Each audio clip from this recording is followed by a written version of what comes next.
لله رب العالمين والعاقبة للمتقين والصلاة والسلام على خاتم النبيين أما بعد فأعوذ بالله من الشيطان الرجيم بسم الله الرحمن الرحيم الصلاة والسلام عليك يا رسول الله وعلى آلك وأصحابك يا حبيب الله الصلاة والسلام عليك يا نبي الله وعلى آلك وأصحابك يا نور الله نويت سنة الاعتكاف حضرت سفیان ثوری علیہ رحمہ جو بہت بڑے عالم فاضل محدث بڑے ولی اللہ ہوئے، آپ فرماتے ہیں ایک مرتبہ مجھے حج کی سعادت ملی، میں نے دوران طواف ایک نوجوان کو دیکھا، وہ طواف کی دوسری دعائیں پڑھنے کے بجائے صرف درود شریف ہی پڑھ رہا ہے۔ میں نے حیرانی سے پوچھا تم صرف درود ہی کیوں پڑھ رہے ہو؟ باقی دعائیں بھی تو ہیں، وہ کیوں نہیں پڑھتے؟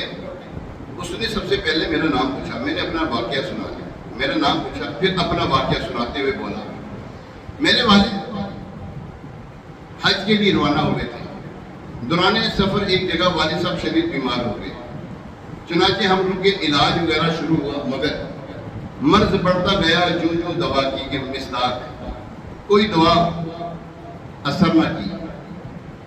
والد صاحب کا آخر وقت آ چکا تھا، آخر کار والد محترم وفات پا گئے۔ اول تو سفر کی مشکلات، پھر والد صاحب کا صدمہ، اس کے ساتھ ساتھ ایک اور مشکل یہ ہوئی جو ہی والد صاحب کا انتقال ہوا ساتھ ان کے چہرے کا رنگ سیاہ ہو گیا، متغیر ہو گیا۔ میں بہت پریشان تھا، دل صدمے سے چور چور تھا۔ اسی پریشانی کے عالم میں اچانک میری آنکھ لگی، کیا دیکھتا ہوں ایک نہایت حسین و جمیل ہستی نور بھرا چہرہ چمکاتے خوشبوئیں مہکاتے تشریف لائے۔ انہوں نے والد صاحب کی چہرے پر اپنا نورانی ہاتھ پھیرا، بس ہاتھ پھیرتے ہی ہاتھ مبارک لگنے کی دیر تھی، والد صاحب کا چہرہ جگمگا اٹھا۔ تنہائی اور پریشانی کے عالم میں مجھ غریب پر ایسی کرم نوازی فرمانے کے بعد وہ شخصیت جب واپس جانے لگے تو میں دیوانہ وار ان کے دامن سے لپٹ گیا، پوچھا اے دکھی دل کو چین بخشنے والے آپ کون ہیں؟ انہوں نے فرمایا کہ تم مجھے نہیں پہچانتے؟ میں تمہارا نبی صلی اللہ تعالیٰ علیہ وسلم ہوں۔ تمہارے والد گناہ گار تھے مگر مجھ پر کثرت سے درود شریف پڑھا کرتے تھے۔ انہوں نے مجھ سے فریاد کی، بے شک جو مجھ پر کثرت سے درود پاک پڑھتا ہے میں اس کی فریاد سنتا بھی ہوں اور مدد بھی کرتا ہوں۔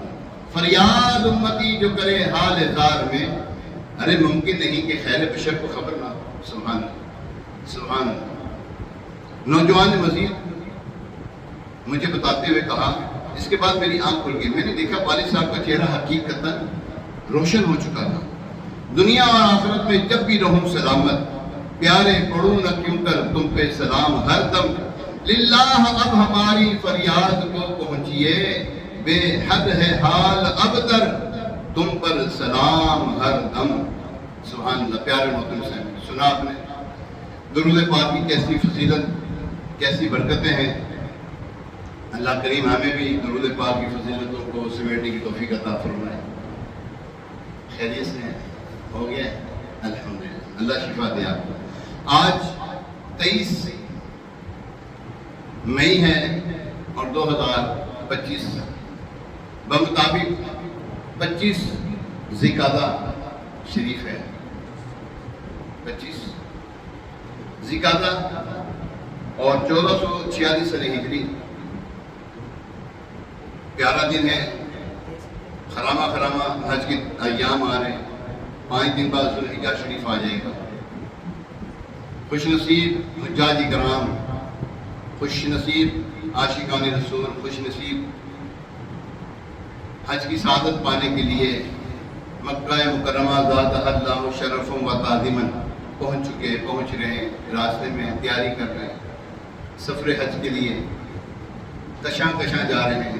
ایک آج ہمیں بھی حج کی سعادت نصیب ہو، ہمیں بھی یہ مبارک سفر نصیب ہو۔ اللہ کریم ہم سب کو، ہمارے ماں باپ کی اور ساری امت کی مغفرت فرمائے، ان کے سارے ثواب کے لیے، تمام امت مسلمہ کے سارے ثواب کے لیے آئیے ایک مرتبہ درود پاک پڑھ لیتے ہیں۔ الصلاۃ والسلام علیک یا رسول اللہ۔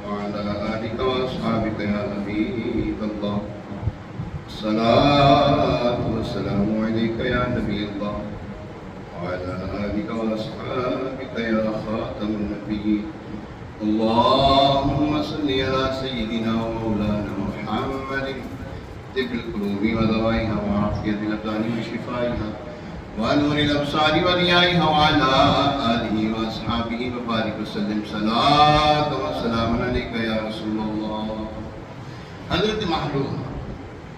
حضرت محلول رحمت اللہ تعالیٰ علیہ فرماتے ہیں، حضرت بہیم اجلی رحمت اللہ تعالیٰ علیہ نے مجھ سے فرمایا میرا حج کا ارادہ ہے، میرا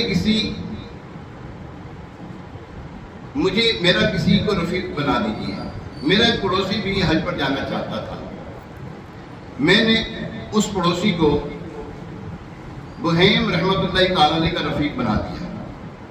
حضرت بہیم رحمت اللہ تعالیٰ علیہ بہت نیک متقی بزرگ تھے، خوف خدا کے سبب بہت روتے تھے.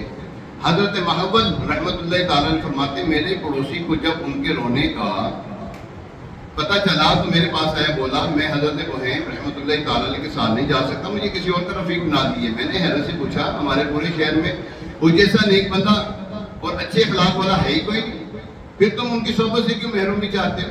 وہ بولا اکثر روتے رہتے ہیں، ان کا میرے ساتھ سفر خوشگوار نہیں گزر سکے گا. فرماتے میں نے اپنے پڑوسی کو سمجھایا کہ یہ تو بہت اچھے بزرگ ہیں، نیک ہیں، تقوی والے ہیں، صحبت اچھی ہے، تمہارے لیے فائدہ مند ثابت ہوگی. وہ مان گیا. خیر سفر حج شروع ہوا. کافرہ حج سوئے مکہ رواں دواں ہوا. جب یہ لوگ واپس آئے تو میں اپنے پڑوسی کے پاس گیا. میرا اس نے شکریہ ادا کرتے ہوئے کہا اللہ پاک آپ کو جزائے خیر عطا فرمائے. میں نے حضرت بہیم رحمت اللہ تعالیٰ علیہ جیسا آدمی نہیں دیکھا. میں حالانکہ مالدار ہوں اور وہ بظاہر غریب ہیں، اس کے باوجود مجھ پہ خرچ کرتے تھے. وہ بوڑھے ہونے کے باوجود نفلی روزے رکھتے تھے. مجھے بے روزہ جوان کے لیے کھانا بناتے تھے، میری بے حد خدمت کیا کرتے تھے. سفر حج ہو اور ایسا رفیق مل جائے کیا بات.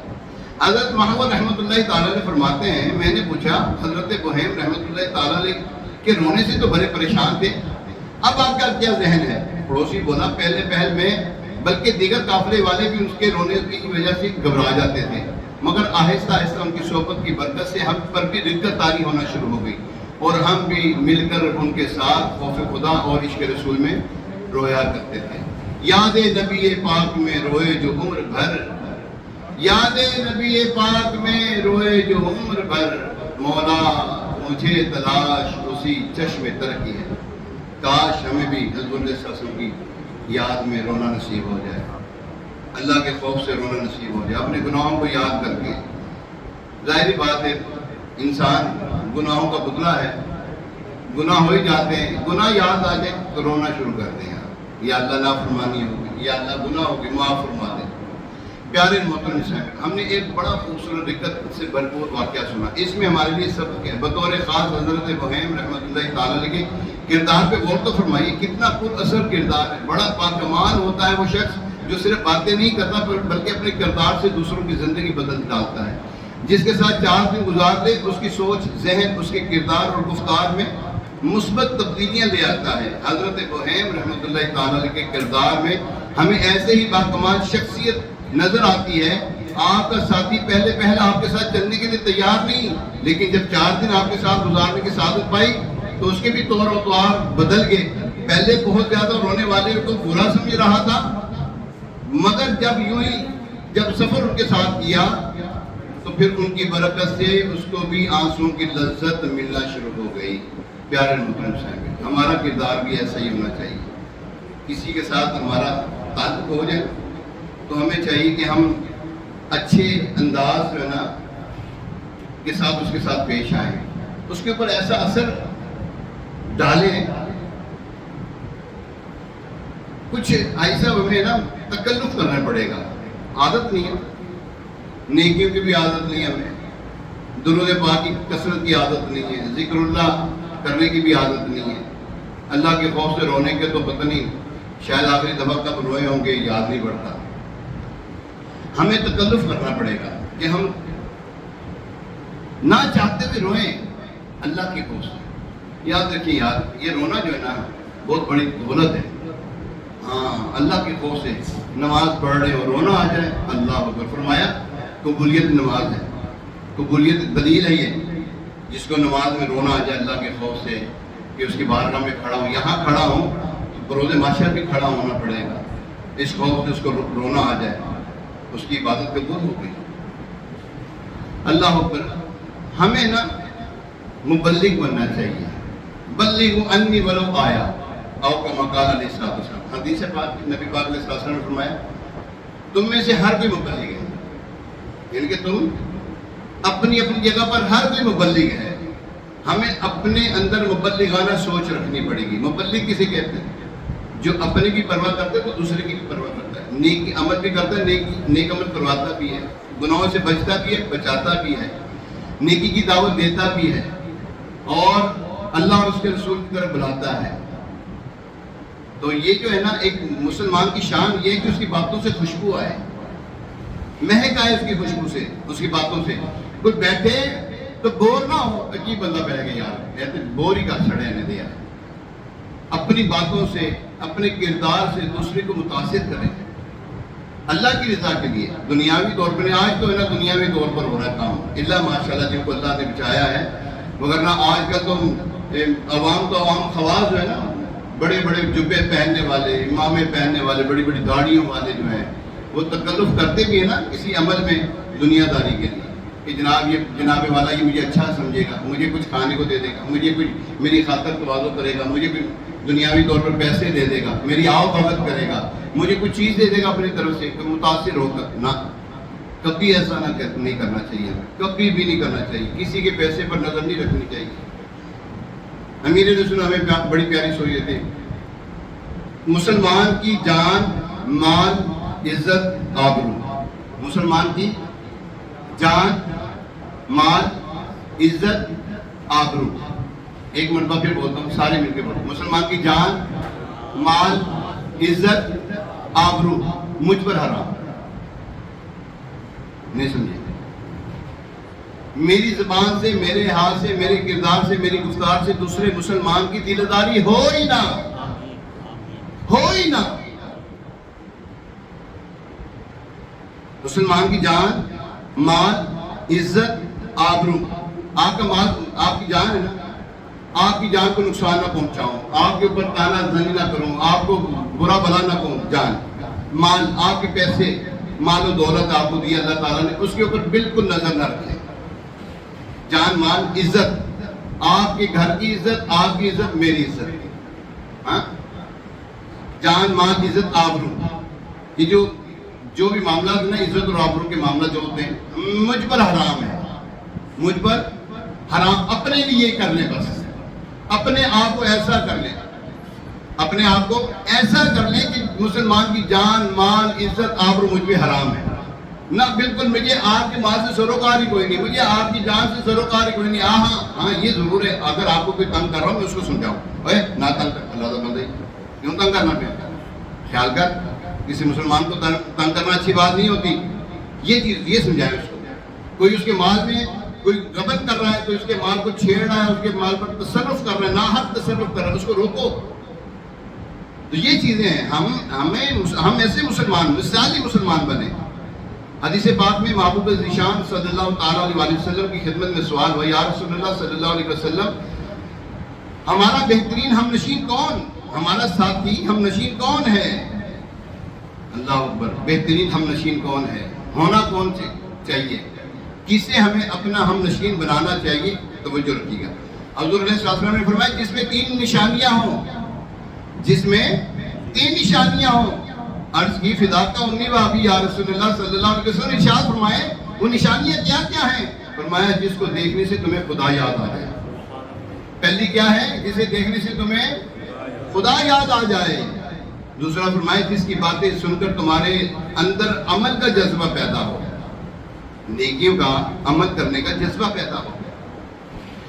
تیسرا فرمایا جس کا عمل دیکھ کر تمہیں فکر آخرت نصیب ہو جائے، وہ تمہارا بہترین ہم نشین ہے، وہ بہترین تمہارا ساتھی ہے.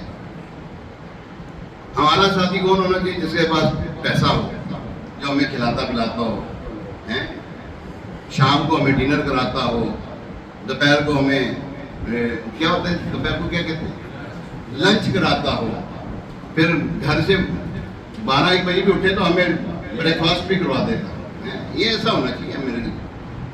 اپنی جیب سے 1 روپیہ نہ جائے, بس وہی خرچ کرتا رہے بھائی. ہمارے پاس پیسوں سے نہیں پوچھے, بس وہی ہم پہ پیسہ خرچ کرتا رہے. وہ ہمیں دنیاوی طور پر جو ہے نا لالچ دیتا رہے, بھلے نیکی کی طرف نہ لگاتا رہے. ہم ایسے کو اچھا سمجھتے ہیں نا, ایسا نہیں. فرمایا جسے دیکھ کر تمہیں خدا یاد آ جائے. ہاں, دوسرا فرمایا جس کی باتیں سن کر تمہارے اندر عمل کا جذبہ بڑھ جائے, جس کا عمل دیکھ کر تمہیں فکر آخرت نصیب ہو جائے. آج تو عوام ہمارا المیہ, ہمارے تو جو ہے نا یہ جو مولوی صاحبان ہیں نا, نام نہاد, وغیرہ جو حق اہل حق ہے نا, علماء حق کا اہل سنت, وہ ایسے نہیں ہے. کسی کی صحبت میں بیٹھ جائیں اچھا لگتا ہے یار, بیٹھے رہے ہیں, دل کرتا ہے یار ان کی اور باتیں سنیں, ان کی اور باتیں سنیں, یہ نصیحت کریں ہمیں. کتنی خوبصورت حدیث پاک ہے پیارے محبوب علیہ السلام کا عطا کردہ یہ 3 پوائنٹس گویا ہمارے لیے آئینہ ہے.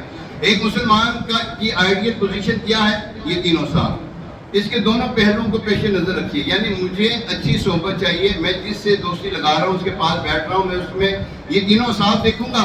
کیا اسے دیکھ کر خدا یاد آ رہا ہے, کیا اس کی باتوں سے عمل کا جذبہ بڑھتا ہے, کیا اس کا کردار دیکھ کر فکر آخرت میں اضافہ ہوتا ہے. مگر جس میں یہ 3 باتیں پائی جائیں, میں اس کے ساتھ دوستی کرنا چاہوں, اس کو اپنا ہمنشین بنانا چاہوں, ہمیں یہ کرنا چاہیے. مگر دوسری طرف کیا ہوتا ہے, میرے ساتھ والا جو مجھے اپنا دوست, اپنا رفیق سفر بنانا چاہتا ہے, میرے اندر بھی یہ 3 چیزیں دیکھے. جو میرا دوست ہے وہ بھی میرے اندر دیکھے, میں بھی اس کے اندر دیکھوں, دونوں طرف سے ہو. حج کا موسم بہار ہے, خوش نصیب حج کو جا رہے ہیں جی, خوش نصیب حج کو جا رہے ہیں. کچھ چلے گئے ہیں, کچھ جانے والے ہیں, کچھ تیاری کر رہے ہیں, کچھ سفر حج باندھ رہے ہیں اپنے. ایک کاش ہمیں بھی نصیب ہو, سفر حج ہمیں بھی نصیب ہو. اللہ اللہ اللہ. اور وہاں پر اس وقت خوب صدائیں بلند ہو رہی ہوں گی. وہ کیا صدا ہے جی؟ لبیک اللہم لبیک لبیک لا شریک لک لبیک ان الحمد والنعمت لک والملک لا شریک لک لبیک اللہم لبیک لبیک لا شریک لک لبیک ان الحمد والنعمت لک والملک لا شریک لک لبیک اللہم لبیک لبیک لا شریک لک لبیک ان الحمد والنعمت لک والملک لا شریک لک. مدینہ پاک کی پرکیف فضاؤں سے بھی لوگ گزر کے جا رہے ہیں. کچھ مدینے سے بھی جاتے ہیں, کچھ جاتے ہیں جدہ سے بھی جاتے ہیں, مدینے سے بھی جاتے ہیں. مجھے اچھا لگتا ہے کہ میں مدینے سے ہو کے جاؤں, سرکار علیہ السلام کی بارگاہ سے ہو کے جائیں. آقا نہ ٹوٹ جائے یہ دل کا آبگینہ, بلوائی یہ مدینہ دکھلائی یہ مدینہ. دل رو رہے ہیں جن کے آنسو چھلک رہے ہیں, ان عاشقوں کا صدقہ بلوائی یہ مدینہ. روزے کو دیکھنے کو آنکھیں ترس رہی ہیں, دکھلا دو سبز سبز گنبد اے والی مدینہ. پیارے محترم صاحب, ایک بڑی پیاری آپ کو ابن حبان حدیثوں کی بڑی بہترین کتاب, بہت پیاری کتاب ہے. اس میں ایک بڑا پیارا واقعہ ہے. حضور علیہ السلام کو, آپ کے اور میرے نبی صلی اللہ علیہ وسلم کو اللہ نے علم غیب عطا فرمایا. غیب کی بات ارشاد فرماتے ہیں. کوئی آگے پوچھے نا یا رسول اللہ صلی اللہ علیہ وسلم بتائیے میں آج کیا کرنے کے لیے آیا ہوں. حضور علیہ السلام فرماتے تو یہ کرنے کے لیے آیا. میرے دل میں کیا ہے؟ فرماتے تیرے دل میں یہ ہے. اللہ کی عطا سے محبوب علیہ السلام بتانے میں بخیل نہیں ہے, کیونکہ قرآن فرماتا ہے اور یہ نبی غیب بتانے میں بخیل نہیں. ایک مرتبہ ایک انصاری صحابی رضی اللہ تعالیٰ عنہ پیارے آقا علیہ السلام کی خدمت میں کچھ سوال پوچھنے کے لیے حاضر ہوئے. رسول اکرم صلی اللہ علیہ وسلم نے فرمایا, کیا فرمایا؟ اگر تم چاہو تو تم مجھ سے سوال کرو, اور اگر چاہو تو میں تمہارے سوال بھی بتاؤں اور ان کے جواب بھی بتاؤں. میں تمہارے سوال بھی بتاؤں اور تمہارے جواب بھی بتاؤں. صحابی رسول صلی اللہ علیہ وسلم رضی اللہ تعالیٰ عنہ نے عرض کی، یا رسول اللہ صلی اللہ علیہ وسلم کیا ہی اچھا کہ آپ بھی ارشاد فرما دیں، میں کیا پوچھنے آیا ہوں؟ آقا دو جہاں صلی اللہ علیہ وسلم نے فرمایا تم پوچھنے آئے ہو جب حاجی اپنے گھر سے نکلتا ہے اس کے لیے کیا ثواب ہے؟ جب حاجی اپنے گھر سے نکلتا ہے اس کے لیے کیا ثواب ہے؟ فرمایا آگے جب وہ میدان عرفات میں ٹھہرتا ہے اس کے لیے کیا ثواب ہے؟ جب وہ شیطانوں کو کنکر مارتا ہے اس کے لیے کیا ثواب ہے؟ جب حاجی سر منڈاتا ہے تو اس کے لیے کیا ثواب ہے؟ جب حاجی آخری طواف پورا کر لیتا ہے تو اس کے لیے کیا ثواب ہے؟ انصاری صحابی رضی اللہ تعالیٰ عنہ بول اٹھے، فداک امی و ابی یا رسول اللہ صلی اللہ علیہ وسلم، صدقتا، آپ نے سچ فرمایا، میں یہی سوال کرنے کے لیے حاضر ہوا تھا۔ اللہ، اس ذات کی قسم جس نے آپ کو نبی برحق بنا کے بھیجا، میں یہی سوال کرنے کے لیے حاضر ہوا تھا۔ اللہ اکبر۔ اب آپ ارشاد فرمائیں اس کے جواب کیا ہے؟ رسول کریم صلی اللہ علیہ وسلم نے فرمایا جب حاجی اپنے گھر سے نکلتا ہے تو اس کی سواری کے ہر قدم کے بدلے اس کے لیے ایک نیکی لکھی جاتی ہے، اس کا ایک گناہ معاف کر دیا جاتا ہے۔ جب وہ میدان عرفات میں ٹھہرتا ہے اللہ پاک اپنی شان کے لائق آسمان دنیا پہ تجلی فرماتا ہے اور فرماتا ہے فرشتوں گواہ ہو جاؤ، میں نے ان کے گناہ معاف کر دیے اگر یہ بارش کے قطروں اور ریت کے ذروں کے برابر ہو۔ رسول کریم صلی اللہ علیہ وسلم نے مزید فرمایا جب حاجی شیطانوں کو کنکر مارتا ہے تو قیامت تک اس کا ثواب کوئی نہیں جان سکتا۔ جب وہ اپنا سر منڈاتا ہے اس کے سر سے گرنے والے ہر بات کے بدلے قیامت کے دن اس کو نور نصیب ہوگا۔ اور جب حاجی کعبہ شریف کا آخری طواف و زیارت جس کو کہتے ہیں آخری طواف کرتا ہے تو گناہوں سے ایسا پاک ہو جاتا ہے جیسے اس دن تھا جب اس کی ماں نے اس کو جنا تھا۔ اللہ اکبر۔ اس لیے کہتے ہیں یا اللہ حج کرا دے، یا اللہ حج کرا دے، یا اللہ اپنے گھر کا طواف نصیب، صفا مروہ بھی کروا دے اور مزدلفہ بھی دکھا دے، عرفات میں بلا دے، مینا دکھا دے، وہ عرفات کی جو دعائیں یا اللہ وہ نصیب فرما دے، وہاں کا وقوف عرفات نصیب فرما دے۔ یا خدا حج میں بلا کہ میں کعبہ دیکھوں، یا خدا حج میں بلا کہ میں کعبہ دیکھوں، کاش ایک بار میں پھر گنبد خضرا دیکھوں۔ آمین۔ پیارے محترم صاحب بھائیو، اللہ اکبر، سبحان اللہ۔ غور فرمائیے حج کرنے کی کیسے زبردست فضائل ہیں۔ حاجی جب گھر سے نکلتا ہے اس کے ہر قدم پر ایک نیکی لکھی جاتی ہے، ایک گناہ مٹا دیا جاتا ہے، میدان عرفات میں اس کے سارے گناہ معاف کر دی جاتے ہیں۔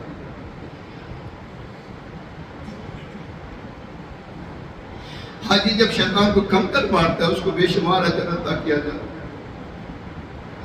حاجی جب بال منڈاتا ہے تو ہر بال کے بدلے روزے قیامت ایک نور دیا جاتا ہے۔ حاجی جب بیت اللہ کا آخری طواف کرتا ہے تو گناہوں سے بالکل پاک ہو جاتا ہے۔ حج مبرور کی جزا جنت ہے۔ حاجی پیچھے کے گناہوں کو مٹا دیتا ہے۔ حاجی اپنے گھر والوں میں سے 400 افراد کی شفاعت کرے گا۔ حاجی جس کی بھی دعائیں مغفرت کرتے اس کی بھی مغفرت ہو جاتی ہے۔ حاجی اللہ کا مہمان، اس کی دعا قبول ہوتی ہے۔ حاجی کی تنگدستی مٹا دی جاتی ہے۔ جو حاجی سفر حج میں فوت ہو جائے قیامت تک اس کے لیے قیامت تک اپنی قبر میں باواز تلبیہ پڑھتا رہے گا، لبیک اللہم لبیک لبیک لا شریک لک لبیک ان الحمد والنعمت لک والملک لا شریک لک۔ وہ پڑھتے اٹھے گا جب روز محشر اٹھے گا۔ حاجی کو دوران سفر 1 روپیہ خرچ کرنے کے بدلے 10 لاکھ روپے خرچ کرنے کا سوال۔ حاجی طواف کعبہ کا شرف حاصل کرتا تو 60 رحمتیں برستی ہیں۔ حاجی جب مسجد حرام یعنی خانہ کعبہ ہے اس مسجد میں نماز پڑھتا ہے تو 40 رحمتیں نصیب ہوتی ہیں۔ حاجی مسجد حرام میں پہنچ کر صرف کعبہ شریف کی زیارت کرے تو اس پہ 20 رحمتوں کا نزول ہوتا ہے۔ سبحان اللہ۔ اللہ بڑا حج پہ آنے کو جی چاہتا ہے، بلاوا اب آئے گا کب یا الہی، میں مکے میں آؤں مدینے میں آؤں، بنا کوئی ایسا سبب یا الہی۔ سفر حج سفر عشق ہے، یہ سفر سوز و گداز رکت سے بھرپور مزہ بدوبالا ہو جاتا ہے۔ قرآن کریم میں اس سفر کے بارے میں کچھ آداب بیان ہیں۔ ہمیں چاہیے کہ جب ہمیں یہ سفر نصیب ہو تو اس کے آداب کا لحاظ رکھا جائے۔ اللہ کریم فرماتا ہے حج چند معلوم مہینے ہیں، تو جو ان میں حج کی نیت کرے تو حج میں نہ عورتوں کے سامنے صحبت کا تذکرہ ہو، نہ کوئی گناہ ہو، نہ کسی سے جھگڑا۔ آیہ کریمہ کے اس حصے میں حج کا ایک ادب بیان ہوا کہ حج کے دوران یہ 3 کام منع ہیں، یعنی فحش باتیں کرنا تو ہر جگہ منع ہے، لیکن حج کے ایام میں، حج کے دنوں میں یہ کام خاص طور پہ نہیں کرتے۔ خواتین کے بارے میں جو باتیں ہوتی ہیں، میاں بیوی کے آپس کی جو تعلقات ہوتے ہیں، باتیں ہوتی ہیں، لوگ آپس میں بے باک نوجوان تیری بیوی میری بیوی، اس کی باتیں اس کی باتیں کرتے، نہیں کرنی چاہیے۔ ان باتوں کو رفث قرار کیا اس کو۔ اور دوسرا فرمایا گناہ اور برائی کے کام ہر جگہ نہیں کرنے، لیکن خاص طور پہ یہاں پہ بھی نہیں کرنے۔ اس کے معنی اللہ اکبر یہ ہے کہ برائی کے کام نہ کریں، وہاں پر کسی کی برائی نہ کرے، غیبت نہ کرے، چغلی کرے۔ وہاں پہ بھی بیٹھے ہوتے ہیں تو وہاں پہ اس نے یہ کر دیا، اس نے یہ کر دیا، اس نے وہ کرنا۔ یہاں پر تو یہ ایسا سفر ہے، اس میں تو اپنی زبان کو لگام دینی پڑتی ہے کہ سارا سفر حج کا برباد نہ ہو جائے۔ اللہ تیسرا فرمایا جدال نہ کریں، لڑائی جھگڑا نہ کریں۔ تو ہمیں ان چیزوں سے بھی بچنا چاہیے، حاجی کو بچنا چاہیے۔ اللہ کریم جب ہم جائیں تو ہمیں ان باتوں کا بھی خیال رکھنا چاہیے۔ حدیث پاک میں بے حیائی والی باتیں بد اخلاقی کی ایک شاخ ہے، اور بد اخلاقی جہنم میں لے جانے والی ہے۔ حضرت ابراہیم بن میسرہ علیہ رحمہ فرماتے ہیں بے حیائی والی باتیں کرنے والا قیامت کے دن کتے کی شکل میں آئے گا۔ اللہ اکبر، استغفر اللہ، استغفر۔ بے حیائی کی باتیں کرنے والا، سمجھنے کیا ہے بے حیائی کی باتیں کیا ہیں، سمجھنے یہ عبرت کی باتیں ہیں۔ ہمارے ہاں جو نوجوان گندی گندی باتیں کرتے ہیں، گندے گندے میسیجز کرتے ہیں ٹک ٹاک پر، سوشل میڈیا کے اوپر، یاد رکھیں جب تک یہ رہیں گے اس کو گناہ ملتا رہے گا۔ تو بندہ دنیا سے مر گیا، ٹک ٹاک پر اس نے کوئی ایسی گندی چیز لگا دی تھی، کوئی فحش بات لگا دی تھی، کچھ ایسی بے پردہ خاتون لگا دی تھی، جب تک لوگ اس کو دیکھتے رہیں گے اس کو بھی گناہ ملتا رہے گا، لگانے والے کو بھی گناہ ملتا رہے گا۔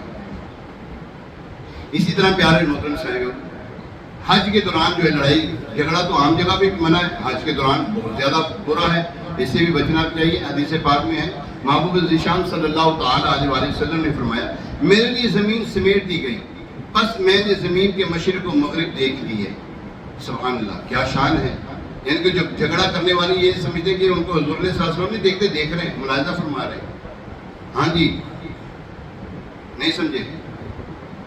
اللہ کے نبی ہمیں ملاحظہ فرما رہے ہیں، ہمیں دیکھ رہے ہیں، ہمارا ہر عمل دیکھتے ہیں، اچھے عمل پر خوش ہوتے ہیں۔ ہمارے ماں باپ کو دکھایا جاتا ہے، ان کو قبر میں ہمارے حالات دکھائے جاتے ہیں، اچھے کام ہم کر رہے ہوتے ہیں وہ خوش ہوتے ہیں۔ اگر ہم آپس میں لڑ رہے ہیں، جھگڑ رہے ہیں، بہن بھائی لڑ رہے ہوں، گھر میں لڑائی جھگڑا کر رہے ہوں، یا کوئی گناہ کے کام کر رہے ہیں تو ان کو دکھ ہوتا ہے قبر کے اندر۔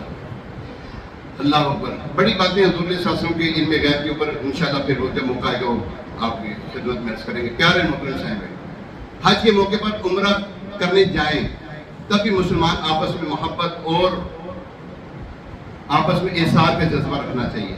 آپ نے دیکھا ہوگا جب طواف کعبہ ہوتا ہے نا، حجر اسود تک تو پہنچنا تو بندہ شی جوان ہوئے تو پھر ہی پہنچ سکے گا، لیکن یہ نہیں کہ ایک دوسرے کو کونیاں مارو تو پھر جائیں، نہ اپنے آپ کو سمیٹ کے نکل جائے پھر نکل سکتے ہو۔ تو اگر تمہارے نصیب میں حجر اسود کے بوسے رب نے لکھے ہیں تو پھر مل جائیں گے، پھر دور سے کھڑے ہوئے اسلام۔ یہ بھی تو سنت ہے، یہ بھی تو عمل فرمایا آپ دو جہان صلی اللہ علیہ وسلم۔ ہم نکموں کی نہیں فرمایا نا جڑا پہنچ نہ پاوے، ہمیں ادھر لڑائی نہ جھگڑا پایا جائے نا، تو وہ جو ہے نا پھر ہمارے لیے فرمایا اسلام کر، کیا کہتے ہیں اس کو؟ ایسے ہی ہے، ایسے کر۔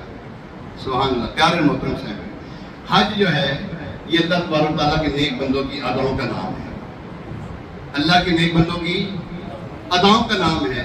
بہرحال اللہ کریم ہمیں حاجی بنا دے۔ اچھا، حج کرنے کے تمنا تو ہے، اللہ ہمیں نمازی بھی بنا دے۔ حج کرنا ہے 15 لاکھ تو شروع ہو رہا ہے، 12-15 لاکھ تو شروع ہو رہا ہے، تو پھر کتنے جا کے 25 دقت جا رہے ہیں حج، ٹھیک ہے۔ نماز پڑھنے میں کتنے پیسے خرچ ہو رہے ہیں؟ اور 200 تو صحیح اونچی بولیں، کوئی پیسہ نہیں خرچ ہو رہا۔ اس کی طرف تو وہ کر لو یار، نماز کی طرف آئے، نمازی بنائے۔ نمازی، نماز وہ کہتے ہیں مسجد برو تحریک، امیر سنت ہمیں ایک جو ہے نا سوچ دیتے ہیں مسجد برو تحریک کہ مسجد بھرنی چاہیے ہمیں، ہم جیل بھرو تحریک میں شامل نہیں ہوتے ہم مسجد بھرو تحریک میں شامل ہوتے ہیں. تو اللہ کریم ہمیں مسجد بھرنے والا، مسجد کو آباد کرنے والا بنائے. آمین بجائے نبی امین علیہ الصلوۃ والتسلیم. اللہ کریم ہمیں یہ جو باتیں سنی عمل پیرا ہونے کی توفیق عطا فرمائے. ابھی اذان ہوگی، اس اذان کا جواب ہے، دوسری اذان کا جواب نہیں ہوتا. ہفتے والے دن مدنی مذاکرہ ہوتا ہے، ضرور دیکھا کریں. اس ہفتے کا مدنی مذاکرہ حج کے اوپر ہی ہے، حج کی باتیں ہوں گی، دیکھیں گے انشاءاللہ. آپ کو جنہوں نے حج کیا ان کو یاد آ جائے گا، جنہوں نے نہیں کیا ان کے دل میں تمنا پیدا ہو جائے گی یار انشاءاللہ حج کریں گے. اور یاد رکھیں جس کے پاس پیسے تھے اور اس نے حج نہ کیا، فرمایا وہ یہودی ہو کے مرے یا نصرانی، اللہ کو کوئی پرواہ نہیں. اللہ کریم عمل کی توفیق عطا فرمائے. صلو علی الحبیب.